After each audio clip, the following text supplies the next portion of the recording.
Hey everybody, welcome to Modern Advisor Institute. And today I want to share with you, this is a very good, important day because we are shifting the dynamics of the conversation from just teaching features and benefits and all that into understanding, trying to understand first the philosophy of what is it that we are trying to teach. And by understanding the philosophy, we can easily go and apply it into whatever tool that you decide to use. But for the most important thing is to understand the philosophy, what it is, and how it can change your business.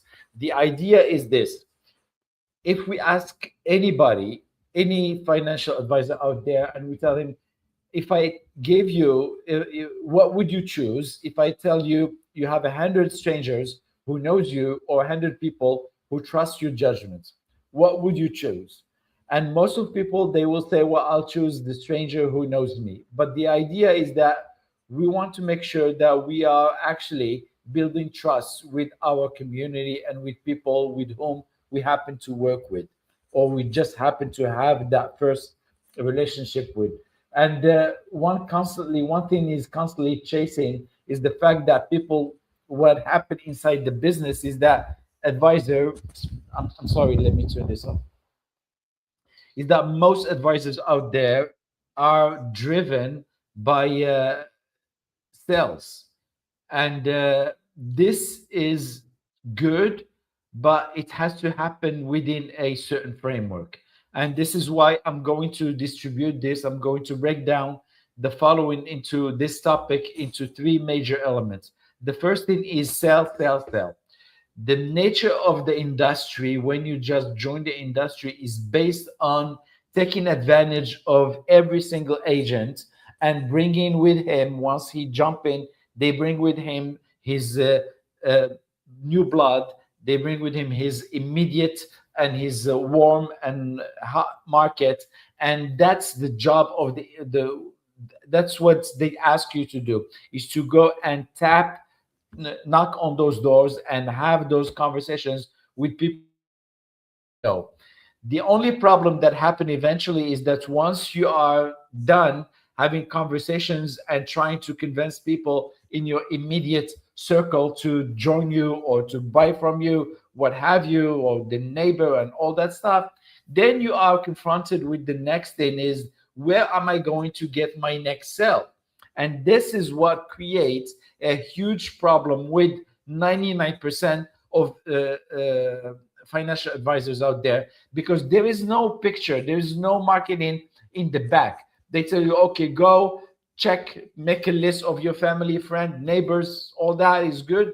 But after a while, you can only speak to people you know so many times, and people will start to even ignore you and try to avoid you. So we don't want to get to that point where we are actually bothering people. What we want to create a shopping window for our business so that everybody is able to come to us. Everybody who is interested, who happen to have not even interest, who happen to have just a blink of a question or something that is not well understood, they come to you to help them clarify that aspect. And that's what we want to become. We want to become a mirror inside our community. And the only way to become a mirror inside our community that people will come to look at their face and get the right answer is by having a strategy behind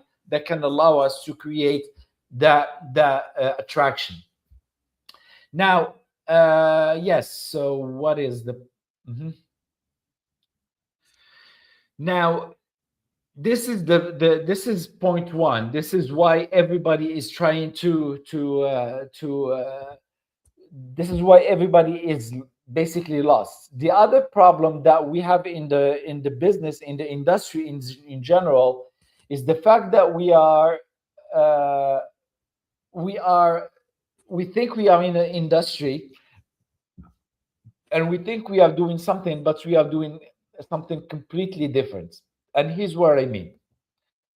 Did you see the movie where they put McDonald? They spoke about the story of how McDonald came to see life, and how the founder, he was completely doing something, and at the end he had that conversations with his accountant, and his accountant turned to him and he says, you know what's your biggest problem?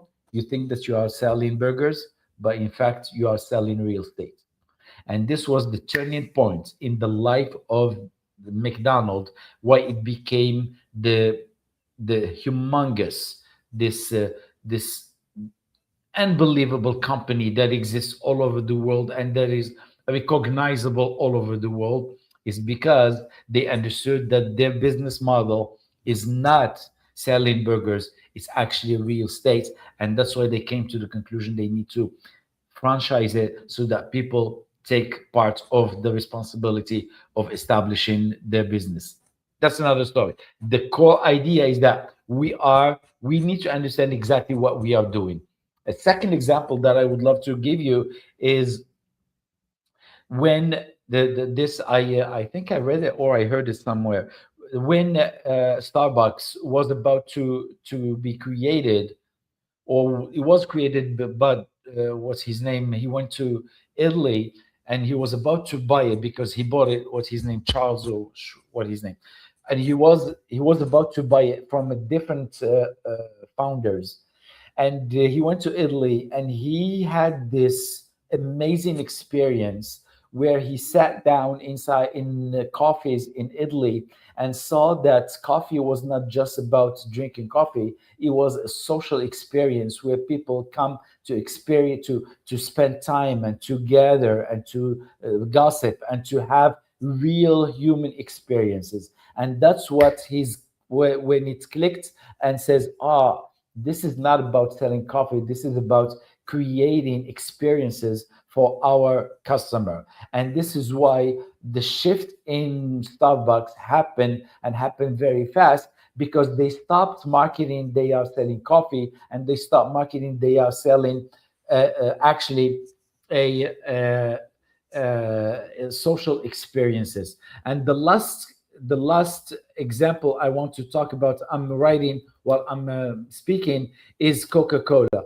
Coca-Cola, we think that Coca-Cola is actually selling the drink, but in fact is not selling the drink, it's selling the experience as well. And if you notice in their advertising, every time they show Coca-Cola, they show it either they have two kind of themes, major themes, and I'll tell you what I mean in a minute. The first theme is always being in the beach, or being it's sunny and it's nice and it's hot and everything is beautiful, and people are gathering and drinking Coke, so they market good time.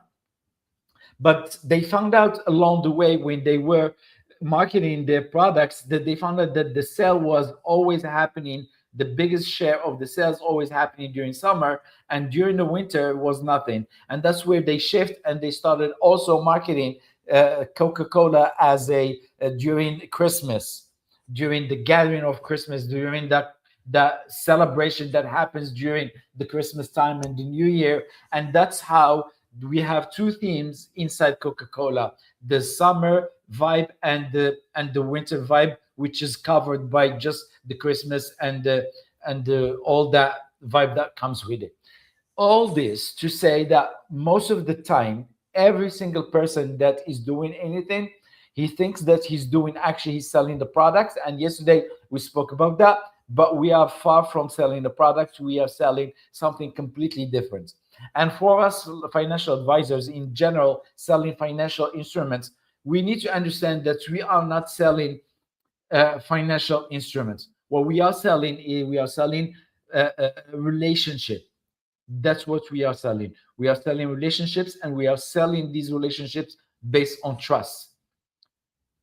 Therefore, if we have the possibility to create environments where we can cater relationships, where we can build trust, when we can create an environment where we become a trusted person that people want to speak to, then eventually all the rest will be just details inside this sea of noise, and inside this sea different things that everybody is saying. So this is very important, and I took the time to explain every single, give example of every single model here, because it's really reflects what we are doing and how we are doing it.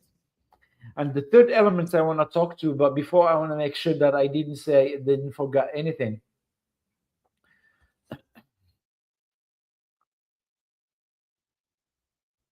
Okay, and the third thing that I want to speak of is called a goodwill bank account. In marketing, when I was selling digital products, high ticket digital products, there was something called, somebody created, invented this, I don't know who, but somebody created this. He says, when you are building an audience, you are not just building audience, you are building a goodwill bank account with these people. And every time you drop a piece of content, you engage in a thoughtful conversation, you put a comment, you put in educational resources, you put a video, every single action that you do trying to market your products is a goodwill, is like you are putting a deposit into the goodwill of your bank account. And every time you are asking for a sell, every time you are making an offer, every time you are inviting people to do something, or giving them some direction to do something, or asking them to, that you are open for consultation, or there is a purchase opportunity, what have you, you are actually doing a withdrawal. And the withdrawal and as you know, these are two operations inside the ledger, and the deposit as well as the withdrawal, they need to be balanced if we want to have a solid uh, sheet.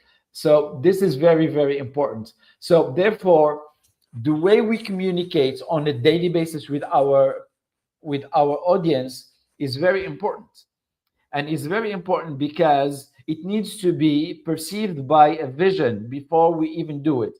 And this vision needs to respect the fact that we want to be always putting 80% goodwill and taking withdraw 20%. we always we are always driven by this, so that we don't cause any imbalances in the way we approach. And that's why I said it many times again, marketing and sales are exactly the same thing, but if you do one on the expense of the other, probably you will hurt yourself. And the idea, there must be some sort of balance between the two. And the best way we come to optimize this operation is by delivering content strategy that is capable of giving you this balance. You're always putting deposit in the bank account of your audience, and time to time you are asking for a small withdrawal. And that's how we can grow. That's how we can get people to raise their hand. That's how we can see what's the market, how it feels and how it does. So all this can give us a very clear picture about what is it that we are doing in the market and how the market is reacting, and we can gauge the market in a very almost certain way, mathematical way.